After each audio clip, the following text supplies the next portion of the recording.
ఓం సాయిరామ్. బాబా భక్తులందరికీ నమస్కారం అండి. మన బాబా గారి దయ వల్ల మనందరం బాగుండాలి, సంతోషంగా ఉండాలని కోరుకుంటున్నాను ఫ్రెండ్స్. మన బాబా గారు ఈరోజు అందించే సందేశం ఏమిటంటే, ఈ వీడియో చూసే ముందు ప్లీజ్ లైక్ చేయండి, షేర్ చేయండి, సబ్స్క్రైబ్ చేయండి ఫ్రెండ్స్. ఈరోజు మన బాబా గారు అందించే సందేశం చాలా అంటే చాలా అద్భుతంగా ఉందండి. మన బాబా గారి సందేశం విందామా ఫ్రెండ్స్? ఈరోజు రాత్రి నా సందేశాన్ని తప్పకుండా విన్న తర్వాత మనస్ఫూర్తిగా మనశ్శాంతిగా నిద్రపోయి ఉదయంలోపు నీ జీవితంలో ఒక పెద్ద వెనుమార్పును నువ్వు చూడబోతున్నావు. నీకు ఆనందకరమైనటువంటి శుభవార్త నీ చెవిన పడుతుంది. నీ షిరిడీ ప్రయాణం నీ కుటుంబ సభ్యులతో సహజంగా సాగిపోయి అందరికీ నా షిరిడీని చేరుకుంటావు. నీకు ఉన్నటువంటి కష్టమంతా కూడా నా ముందు విన్నవించుకుంటావు. చూడమ్మా, ఎన్నో రోజులుగా నువ్వు మర్చిపోతూ ఉన్నటువంటి మరొక విషయం ఏమిటంటే, సాయి సచ్చరిత్ర మొదలుపెట్టావు, మధ్యలోనే ఆపేశావు. చూడు, నిన్ను బలవంతంగా చదవమని నేనెప్పుడూ కూడా ప్రేరేపించలేదే. నీకై నీవే మనస్ఫూర్తిగా సాయి సచ్చరిత్రను మొదలుపెట్టావు. మధ్యలోనే ఆపివేయడం మంచిది కాదు కదా. కేవలం సాయి సచ్చరిత్ర మాత్రమే కాదు, భగవద్గీత అయినా రామాయణమైనా ఏ దైవానికి సంబంధించినటువంటి గ్రంథమైనా కానీ మధ్యలోనే ఆపివేయడం మంచిది కాదు కదా. ఏదైనా కానీ ఒక పనిని మొదలుపెట్టినప్పుడు అది పూర్తి చేయాలి. కాబట్టి నీకు గుర్తు చేస్తున్నాను. అలాగే నీకున్నటువంటి సమస్యల వలన, కాస్త చిరాకు వలన మర్చిపోయావని నేను అర్థం చేసుకోగలను. చూడమ్మా, దైవానుగ్రహం నీకు నిండుగా ఉంది.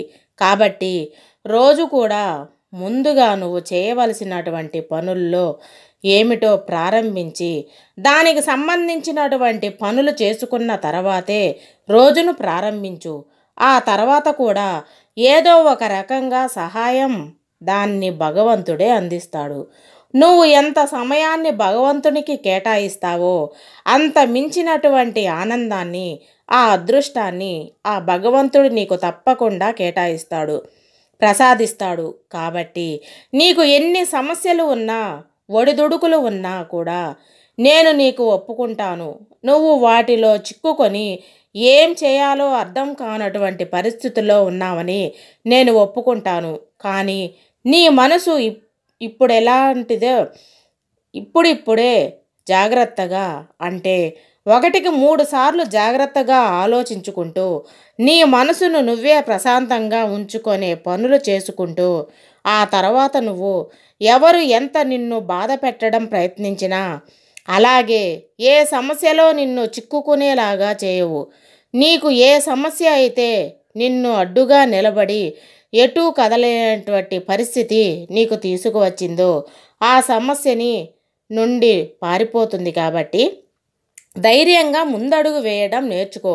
ఎప్పుడైనా కానీ ఏ కష్టమైనా కానీ నిన్ను ఏమీ చేయలేదు, కష్టమే కాదు కాలం కూడా ఏమీ చేయలేదు.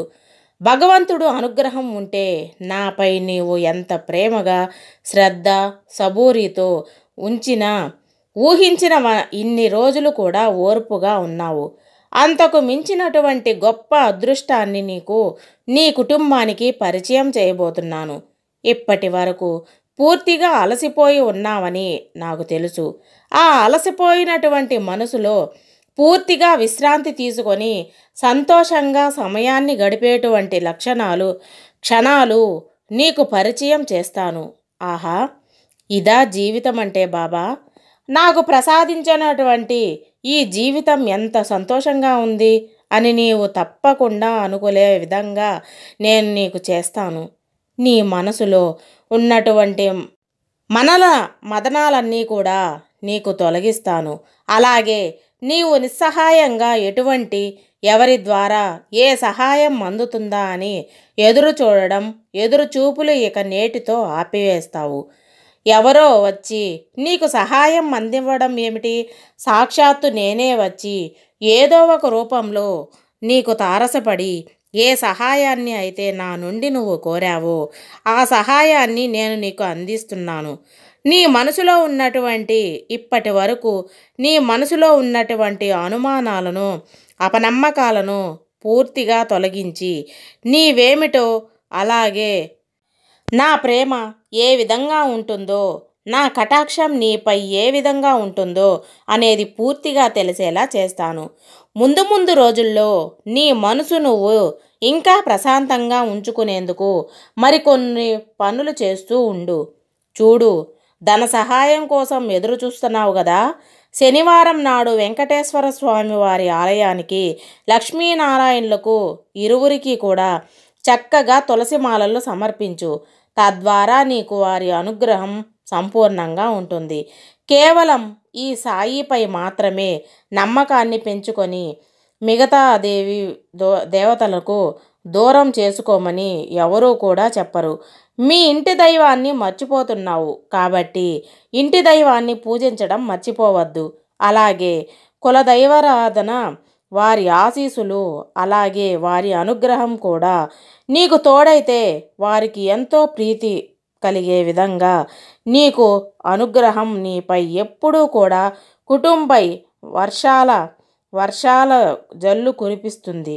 ఎక్కువగా నీకు సహాయాలను అందించే విధంగా ఉంటాయి ఆ యొక్క అనుగ్రహాలు. కాబట్టి ప్రతి ఒక్క ఆశీస్సులు నీకు దక్కాలంటే నువ్వు చేసేటువంటి పనులపైన ఆధారపడి ఉంటాయి. కాబట్టి కొన్నిసార్లు మీకు మీరుగా ఒకరిని పూర్తిగా నమ్మినప్పుడు కానీ, లేదంటే ఒకరిపై పూర్తి బాధ్యతలు మోపి మాకు ఏమీ కూడా పట్టడం లేనటువంటిగా వ్యవహరిస్తే అది నీకే నష్టం వాటిల్లుతుంది. కాబట్టి నీ పనిలో మరొకరికి చోటివ్వకు. నీ పనిని మీరు సజావుగా సాగించేలా ప్రతి ఒక్క కష్టం నాది, అలాగే లాభం కూడా నాదే అనే విధంగా వ్యవహరించండి. ఆ తర్వాత మీకు వచ్చినటువంటి లాభాన్ని చూసి గర్వపడకుండా సంతోషంగా నీ కుటుంబానికి కావలసినంత ధనాన్ని ఖర్చు పెట్టి, అలాగే పేదవారికి సహాయంగా ఏదో ఒకటి నీ వంతుగా సహాయం చెయ్యి. వారి ఆశీస్సులు నీకు తోడవుతాయి. అప్పుడు నీవు జీవితంలో ఇంకా ఎక్కువగా సంతోషంగా ఆనందంగా గడపడానికి వారి ఆశీస్సులు నీకు మంచిగా తోడవుతాయి. ఇక నీకు ఎటువంటి ప్రమాదాలు కానీ, ఎటువంటి ఆపదలు కానీ, ఎటువంటి సమస్యలు కానీ ఎదురుకావు. నీ జీవితం ఇక నుంచి చక్కగా పూలబాటలా సాగిపోతుంది. అలాగే ఈ సాయి నిన్ను గొప్పగా అనుగ్రహించబోతున్నాడు. బాబాను నమ్మిన వారు ఎవరూ కూడా ఇప్పటి వరకు మోసపోలేదు, అలాగే మోసపోరు కూడా. ఇది మాత్రమే చెప్పగలను. పూర్తిగా నాపై విశ్వాసం ఉంచిన వారికి నేను ఇచ్చేటువంటి బహుమానం కూడా అంతే గొప్పగా ఉంటుంది. ఇప్పటికైనా నీ సాయి లీలను గురించి ఒక్కసారి అవగతం చేసుకో. నీ సమస్యలను నువ్వే దూరం చేసుకో. నీ సమస్య నుండి పారిపోయే విధంగా నువ్వే దానిని తరిమి కొట్టే విధంగా చెయ్యి. అప్పటి వరకు నీ సాయి నీకు ఏదో ఒక సహాయాన్ని అందిస్తాడని మాత్రం మర్చిపోవద్దు. ఇక నీవు షిరిడీకి సిద్ధంగా ఉండు. గొప్ప శుభవార్త నీవు వినాలనుకుంటున్నావు. ఆ శుభవార్త నువ్వు విన్న తర్వాత నీ మనసులో ఉన్నటువంటి అలజడులు అన్నీ కూడా పూర్తిగా తొలగిపోతాయి. నీవు నీ కుటుంబం అంతా కూడా కలిసి షిరిడీ ప్రయాణానికి సిద్ధంగా ఉంటారు కదా. సంతోషంగా మీ జీవితాన్ని సాగించేందుకు మరికొన్ని రోజుల్లో రాబోయేటువంటి అదృష్టాన్ని మీరు పొందేందుకు అన్ని విధంగా సిద్ధంగా ఉండండి. సంతోషంగా ఉండండి. విన్నారు కదా. ఎప్పుడూ కూడా మీరు ఈ సంతోషాలు, సందేశాలు అన్నీ కూడా వింటూ ఉన్నందుకు నేను మీకు అనేక రకాలైనటువంటి బహుమానాలను తప్పకుండా ప్రసాదిస్తాను. ఎట్టి పరిస్థితుల్లో కూడా నా మాటలన్నీ కొట్టి పారేయొద్దండి. మీకు పూర్తిగా అర్థం చేసుకునే చూడండి. నేను ఒప్పుకుంటాను. ఒక మంచి శుభవార్త వినాలనుకుంటున్నావు బాబా.